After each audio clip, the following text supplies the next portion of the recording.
Hola, voy a continuar hoy con mi serie de videos dedicados al análisis exhaustivo de las ideas que el filósofo contemporáneo Alasdair MacIntyre propone en su último libro del año 2016, Ética en los conflictos de la modernidad.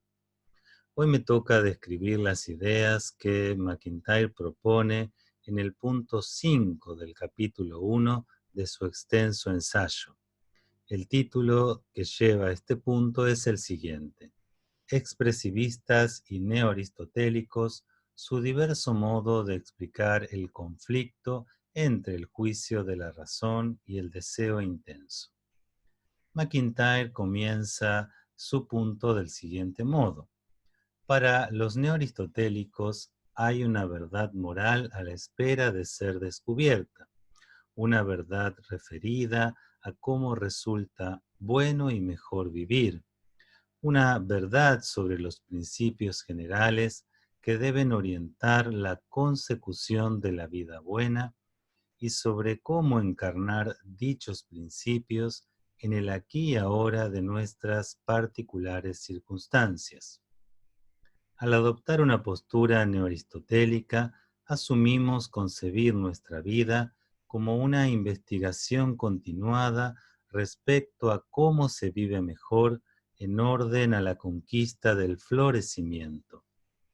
Pero se trata de una investigación que confía en la aptitud de nuestra inteligencia para alcanzar la verdad.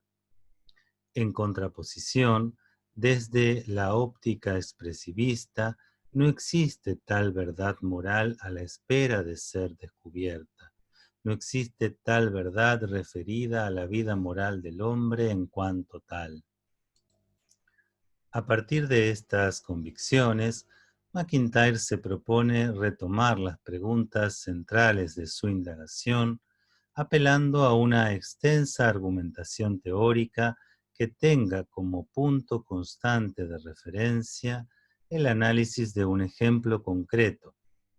El caso será el siguiente: una persona del todo alejada de la filosofía desea algo con mucha intensidad, pero al mismo tiempo reconoce que carece de una buena razón para desear dicho objeto. Asimismo, se da también cuenta de que tiene una excelente razón para actuar de un modo que contraríe la satisfacción de aquel ardiente deseo. Nuestro agente no conoce aún lo que es un posicionamiento expresivista ni un posicionamiento de carácter aristotélico. Por lo tanto, espontáneamente, dice MacIntyre, se hará la siguiente pregunta: ¿debo identificarme con mi deseo intenso o con el dictamen de mi razón? Frente a ello, los filósofos expresivistas le dirán que sus juicios evaluativos y normativos, es decir, aquello que él considera como el dictamen de su razón, se fundan en un compromiso prerracional con determinadas posturas y valores que él ha asumido de manera más o menos consciente, quizá como consecuencia de su cultura y de la influencia de sus vínculos más cercanos. En este punto, MacIntyre recuerda que los filósofos expresivistas han dicho en realidad muy poco sobre la naturaleza psicológica de estos supuestos compromisos prerracionales que fundamentan juicios evaluativos y normativos en las personas. En consecuencia, MacIntyre señala entonces que si nuestro agente imaginario quisiera conocer algo más acerca de sus compromisos valorativos de carácter supuestamente prerracional, podría recurrir a las teorías de Nietzsche o de Freud. MacIntyre está convencido de que la genealogía nietzscheana o el psicoanálisis pueden brindar argumentos para fundamentar una posición de corte expresivista.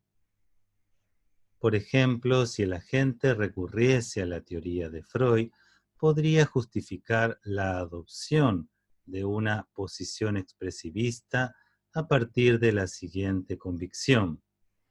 Aquello que aparece a nuestra subjetividad como una incitación al comportamiento moral, en nuestro ejemplo del agente imaginario, el dictamen de la razón contrario al deseo, no es más que una disfrazada demanda de aquello que en el psicoanálisis se denomina superyo, es decir, los imperativos morales interiorizados, dice McIntyre, procedentes de una voz paternal escuchada en la infancia. Si la gente aceptase esta justificación freudiana, podría entonces concluir que la moral, en tanto que conjunto de restricciones interpuestas al deseo, queda en consecuencia desacreditada. La convicción sería aquí que la moral no tiene en verdad un fundamento ontológico y racional, sino que es en realidad algo que se nos ha impuesto desde la infancia de forma heterónoma y arbitraria. Por otra parte, sostiene McIntyre, el agente imaginario podría toparse también con la explicación genealógica nietzscheana referida a cómo una persona llega a adoptar sus posturas evaluativas y normativas. Según Nietzsche, estas creencias nos han sido impuestas en nuestras interacciones y las de nuestros ancestros con los demás. Así, para Nietzsche, las personas son víctimas de una mentalidad gregaria y sus posturas morales son consecuencia de lo que este filósofo denomina voluntad de poder. En consecuencia, una vez más, la moral queda entonces desacreditada. En contraposición al expresivismo y su fundamentación genealógica o freudiana, desde la perspectiva neoaristotélica, el agente imaginario está sumido en un conflicto interior a causa de desear un bien aparente en lugar de lo que aquí y ahora constituye su verdadero bien. Así, si el agente asume una posición no aristotélica, no podrá sino concluir que sus deseos necesitan ser transformados, que necesitan ser encauzados mediante la adquisición de las virtudes para adecuarse al dictamen de la razón. Y aunque todavía experimenta un deseo intenso contrario a la prudencia, quiere ahora, no obstante, actuar como la razón práctica le dictamina. Quiere también asumir un orden objetivo y jerárquico para los bienes y llegar a desear solamente aquello que tiene buenas razones para desear.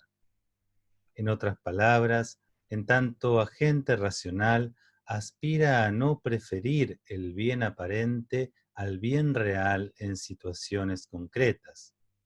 Sin embargo, como todos nosotros, este agente no tiene muchas veces la fuerza para actuar de este modo.